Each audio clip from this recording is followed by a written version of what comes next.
अस्सलाम वालेकुम dear students, आप देख रहे हैं सैयद अली एकेडमी और हाजिर हैं हम लोग class 11 biology cell structure and function chapter की पहली वीडियो के साथ। तो आइए बिना टाइम ज़ाया किए इस चैप्टर को शुरू करते हैं। सबसे पहले इस चैप्टर की इंट्रोडक्शन के हवाले से लिखा हुआ है कि हमने सेल को तो इस चैप्टर के अंदर पढ़ना है, लेकिन सेल को पढ़ने से पहले हम कुछ चीज़ें ऐसी पढ़ेंगे, कुछ ऐसी टेक्निक्स पढ़ते हैं जिससे हमें पता चलता है कि सेल किन चीज़ों का बना हुआ है या सेल को किस तरह से पढ़ा जा सकता है। तो लिखा हुआ है कि हम लोग शुरुआती क्लासेस से ये चीज़ जान चुके हैं कि हमारा स्ट्रक्चरल और फंक्शनल यूनिट जो है वो हमारा सेल होता है। हमारा बेसिक यूनिट, हमारा स्ट्रक्चरल यूनिट और हमारा फंक्शनल यूनिट हमारी बुनियाद सेल है। हमारे अंदर जो चीज़ें हैं वो सेल्स की बनी हुई है और उसके अलावा हमारे अंदर काम करने वाला हिस्सा वो भी सेल होता है। तो इसलिए ज़रूरी है कि सेल को डिटेल में स्टडी किया जाए और लाजिम बात है जब सेल को स्टडी करते हैं तो वो वाली ब्रांच साइटोलॉजी हमारे पास कहलवाती है। तो सेल को स्टडी करने की कुछ टेक्निक्स होती हैं, कुछ तरीके होते हैं, क्योंकि सेल एक माइक्रोस्कोपिक स्ट्रक्चर है, आप उन्हें अपनी खुली आंखों से देख नहीं सकते। इसके अंदर मैग्नीफिकेशन एक होगा जिसके अंदर आप सेल के पार्ट्स को बड़ा करके देखोगे।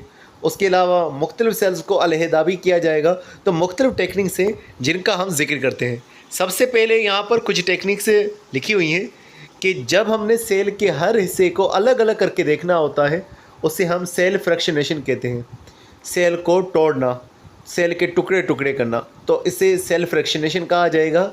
उसके अलावा जब हम सेल्स को कलर लगा कर देखना चाहते हैं, क्योंकि सेल्स जो है ज़्यादातर ट्रांसपेरेंट होते हैं और हम उन्हें स्टडी नहीं कर पाएंगे अगर वो हमें नज़र ही नहीं आएंगे, तो सेल्स को कलर किया जाता है, सेल के पार्ट्स को अलग अलग कलर्स किया जाता है ताकि वो आसानी से नज़र आए। उसके अलावा माइक्रो डाइसेक्शन, जब हम लोगों ने सेल्स को स्टडी करना है, मिसाल के तौर पर कैंसर वगैरह को स्टडी करना है, तो सेल्स निकाले जाते हैं और फिर उनको स्टडी किया जाता है।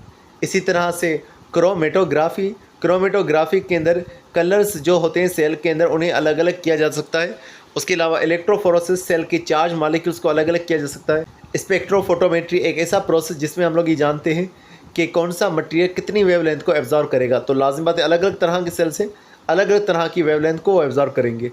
उसके अलावा टिश्यू कल्चर देखेंगे, कैसे टिश्यूज़ को ग्रो कराया जाता है। माइक्रोस्कोपी को देखेंगे, कैसे हम लोग माइक्रोस्कोप के ज़रिए से सेल को देखते हैं। और दूसरा है मेजरमेंट, कि हम लोग देखते हैं कि सेल के अंदर पाए जाने वाले ऑर्गेनेल और ख़ुद सेल उसकी साइज़ क्या है। तो तमाम चीज़ों को इस चैप्टर में डिस्कस किया जाएगा। पहले प्रोसीजर का जिक्र करते हैं और वो है हमारे पास सेल फ्रैक्शनेशन। सेल फ्रैक्शनेशन क्या होगा? अगर हम इसकी डेफिनेशन का जिक्र करेंगे, isolation of cellular component, cell के टुकड़ों का अलग करना, सेल के टुकड़ों का निकाल देना। क्यों सेल के टुकड़ों को निकालते हैं? टू डिटरमाइन देयर स्ट्रक्चर, ताकि हमें उनका स्ट्रक्चर पता चले और उनकी केमिकल कंपोजिशन पता चले। इस प्रोसेस को सेल फ्रैक्शनेशन कहा जाएगा। हमारे पास एक सेल है, उसके अंदर माइटोकॉन्ड्रिया मौजूद है, उसके अंदर न्यूक्लियस मौजूद है, उसके अंदर गोल्जी बॉडीज़ मौजूद है।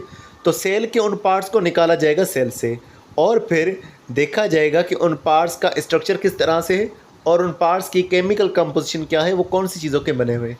अब इसके अंदर हमारे पास कुछ प्रोसेस होंगे जिसके ज़रिए से सेल फ्रैक्शनेशन होगी। दो तरह के हमारे पास स्टेप्स होते हैं, एक को होमोजेनाइजेशन कहा जाता है और दूसरे को सेंट्रीफ्यूगेशन कहा जाता है। बुक ने सेगमेंटेशन लिखा हुआ है, लेकिन ज़्यादा मोस्टली जो यहाँ पर वर्ड यूज़ होगा वो होगा सेंट्रीफ्यूगेशन। क्यों होगा वो भी हम आगे जिक्र करने वाले हैं। अब सेल फ्रैक्शनेशन का सबसे पहला स्टेप बयान किया जा रहा है और वो है होमोजेनाइजेशन। मिसाल के तौर पर हम कोई लीफ निकालते हैं, उस लीफ के अंदर बहुत सारे जो हैं एक तरह के सेल्स मौजूद हो सकते हैं। अगर एक ये सेल है, दूसरा ये सेल है, तीसरा ये सेल है, चौथा ये सेल है, तो ये मुख्तलिफ तरह के सेल्स मौजूद हैं। अगर उनकी सेल वाल मौजूद है, सेल मेम्ब्रेन मौजूद है, तो उनके कंपोनेंट तो अलग हो ही नहीं सकते जब तक उनकी सेल वाल मौजूद है। इसके कंपोनेंट अलग पड़े हुए हैं, इसके कंपोनेंट अलग पड़े हुए हैं और इसके कंपोनेंट जो है अलहदा से पड़े हुए हैं। तो सेल को तोड़ा जाता है ताकि उसके कंपोनेंट बाहर आ सके। तो सेल्स को ब्रेक किया जाएगा, एक ऐसी मीडियम होगी जिसका अंदर पीएच जो है प्रॉपर होगी। उसके अलावा जिसके अंदर टेम्परेचर जो है प्रॉपर होगा, आइस कोल्ड जो है वो इन्वायरमेंट होगी। और उसके अलावा आयंस की कंपोजिशन जो है वो भी प्रॉपर होगी। तो प्रॉपर टेम्परेचर, प्रॉपर पीएच और प्रॉपर आयोनिक कंपोजिशन होगी ताकि वो सेल्स ख़राब ना हो जाए। अब इस प्रोसेस को करने के लिए एक मशीन इस्तेमाल की जा सकती है जो होमोजेनाइज़र होगी, या मोटर एंड पिस्टल जो है इस्तेमाल किया जा सकता है। होमोजेनाइज़र इस तरह से मौजूद होगा जो कि सेल के टुकड़ों को तोड़ देगा और मोटर और पिस्टल जो है वो इस तरह से होगा। तो मोटर और पिस्टल के अंदर भी सेल के टुकड़ों को ऐसे अलग अलग किया जा सकता है, या फिर होमोजेनाइज़र में सेल के टुकड़ों को अलग किया जा सकता है। उसके अलावा लिखा हुआ है कि एक एंजाइम का इस्तेमाल किया जा सकता है जिसका नाम है पेक्टिनेज। अब पेक्टिनेज एंजाइम जो होता है ये पेक्टिन को तोड़ने का काम करेगा, जो कि सेल वाल के अंदर मौजूद होगा। इस तरह से सेल वाल पे टूट जाएगी। उसके बाद हमारे पास होमोजिनेट बनकर के तैयार हो चुका होगा। होमोजिनेट मतलब सेल का एक ऐसा मिक्सचर जिसके अंदर सेल के जो कंपोनेंट है, सेल की जो ऑर्गेनेल है, वो सारे अब एक ही जगह पर पड़े हुए हैं। एक होमोजीनस मिक्सचर है, सारे पार्ट्स एक साथ जो है एक ही मिक्सचर में मौजूद हैं। तो यहाँ पर दिखाया हुआ है कि टिश्यू सेल्स जो हैं वो मौजूद थे और उसके बाद होमोजेनाइजेशन हुई, जिसके बाद फिर हमारे पास जो सेल के कंपोनेंट्स थे वो अलहदा से हो चुके हैं और इस तरह से सेल होमोजिनेट हमारे पास बन चुका है।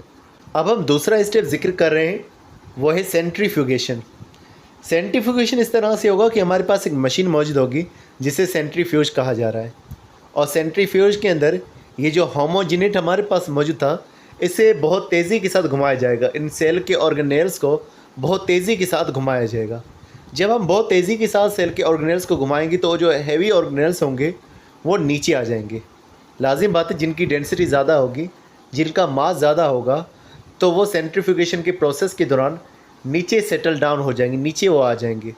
उनका नीचे आ जाना ये सेडिमेंटेशन कहलवाएगा। तो जो जितने हैवी पार्टिकल्स होंगे वो उतना जल्दी नीचे बैठना शुरू कर देंगे, ट्यूब के अंदर वो नीचे आ जाएंगे। उनका नीचे आ जाना ये सेडिमेंटेशन कहलवाएगा। और जिस प्रोसेस में इन्हें घुमाया गया, जिस वजह से सेडिमेंटेशन हुई, उस प्रोसेस को सेंट्रीफ्यूगेशन कहा जाएगा। तो बेसिकली सेंट्रीफ्यूगेशन प्रोसेस होता है जिसके अंदर सेल के पार्टिकल्स सेटल डाउन हो रहे हैं, सेल के कंपोनेंट नीचे बैठ रहे हैं, और सेल के कंपोनेंट का नीचे बैठ जाना ये सेडिमेंटेशन जो है कहलवाएगा।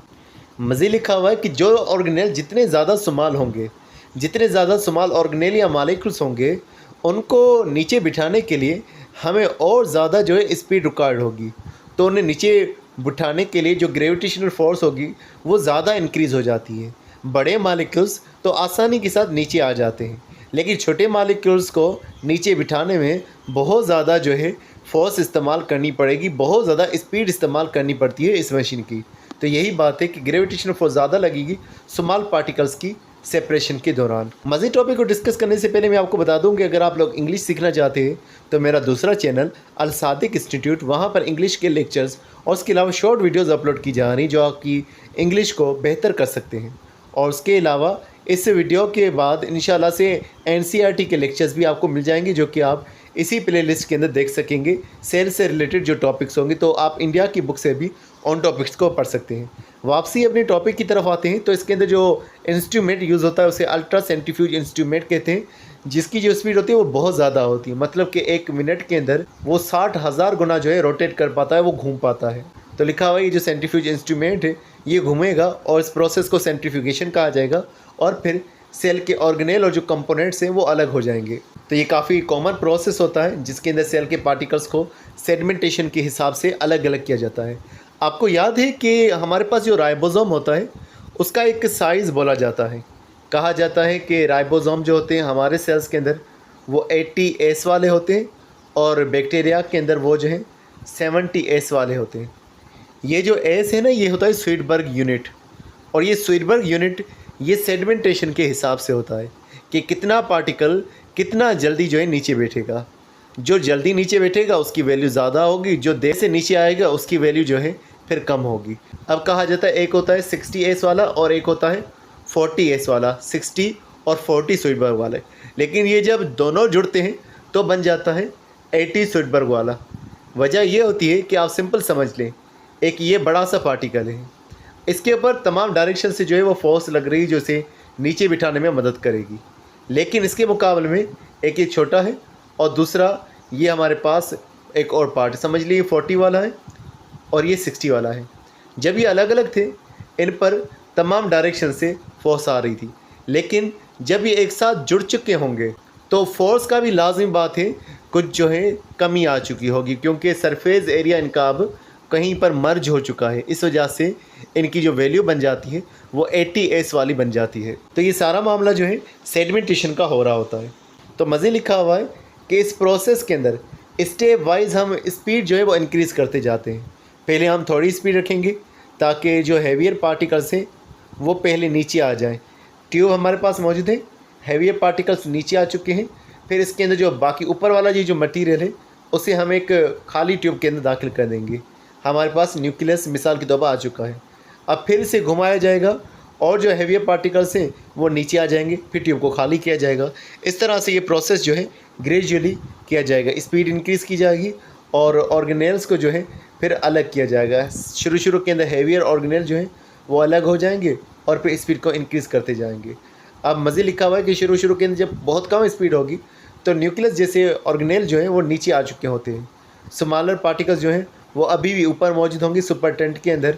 फिर सुपर टेंट को एक और फ्रेश ट्यूब में दाखिल किया जाएगा, उसकी सेंट्रीफ्यूगेशन होगी ज़्यादा स्पीड बढ़ा करके, तो फिर जो और हैवियर पार्टिकल्स होंगे वो नीचे आ चुके होंगे। इस तरह से कर करके हम छोटे से छोटे ज़रों को भी, स्मॉलेस्ट पार्टिकल्स को भी अलग कर रहे होंगे। तो जब हमारे पास सेल के ऑर्गेनेल्स अलग हो चुके होंगे फिर हम उसको स्टडी भी कर सकते हैं, उनका केमिकल एनालिसिस भी कर सकते हैं कि वो कौन सी चीज़ों के बने हैं।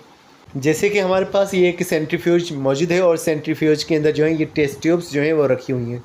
अब इन्हें घुमाया जाएगा बहुत ही तेज़ रफ्तार के साथ। फिर जो है हमारे पास सेडमेंट जो है वो नीचे आ जाएगा और बाकी जो मटेरियल है वो ऊपर मौजूद होगा, जिसे सुपर टेंट जो है कहा जाएगा। इस सेडमेंट को दूसरा हम पैलेट भी कह रहे होते हैं। अब यहीं पे लिखा हुआ है कि इनिशियली जब लो स्पीड थी तो उसके दौरान जो सेडमेंट के अंदर चीज़ें आ चुकी थी, सेल के न्यूक्लियस वगैरह आ चुके थे, फिर उन्हें रखा गया और बाकी जो सुपर टेंट है उसे एक नई ट्यूब में दाखिल किया गया। फिर उसकी जब स्पिनिंग हुई उसके दौरान जब इसे घुमाया गया तो उसके दौरान हमारे पास जो सेगमेंट बना माइटोकॉन्ड्रियल लाइसोसोम, पेरोक्सिसोम्स बन गए। फिर उस सुपर टेंट को जो ऊपर बचा हुआ मटेरियल था उसे फिर दोबारा जो है फ्रेश ट्यूब के अंदर दाखिल किया गया और उसके अलावा काफ़ी सारे टुकड़े जो हैं हमारे पास बन गए, जैसे कि माइक्रोजोम्स, काफ़ी सारे स्मॉल पार्टिकल्स, स्मॉल वेसिकल्स जो हैं फिर हमारे पास नीचे आ गए।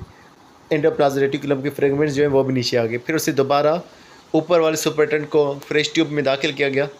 फिर जब उन्हें हमने और ज़्यादा स्पीड के साथ घुमाया तो राइबोसोम, प्रोटीन्स वगैरह नीचे आ गए, सुपर टेंट हमारे पास ऊपर मौजूद था। तो सुपर टेंट में अभी भी स्मॉलेस्ट पार्टिकल जो राइबोसोम से भी छोटे पार्टिकल्स हैं वो अभी भी यहाँ पर मौजूद होंगे। तो ये एक प्रोसेस जिसे हमने जिक्र किया। तो डियर स्टूडेंट्स, अगर ये वीडियो आपको पसंद आई हो तो इस वीडियो को अपने दोस्तों के साथ शेयर और इस चैनल को सब्सक्राइब करना मत भूलिएगा। मिलते हैं नेक्स्ट वीडियो में, तब तक अपना बहुत सारा ख्याल रखिएगा। अस्सलाम वालेकुम।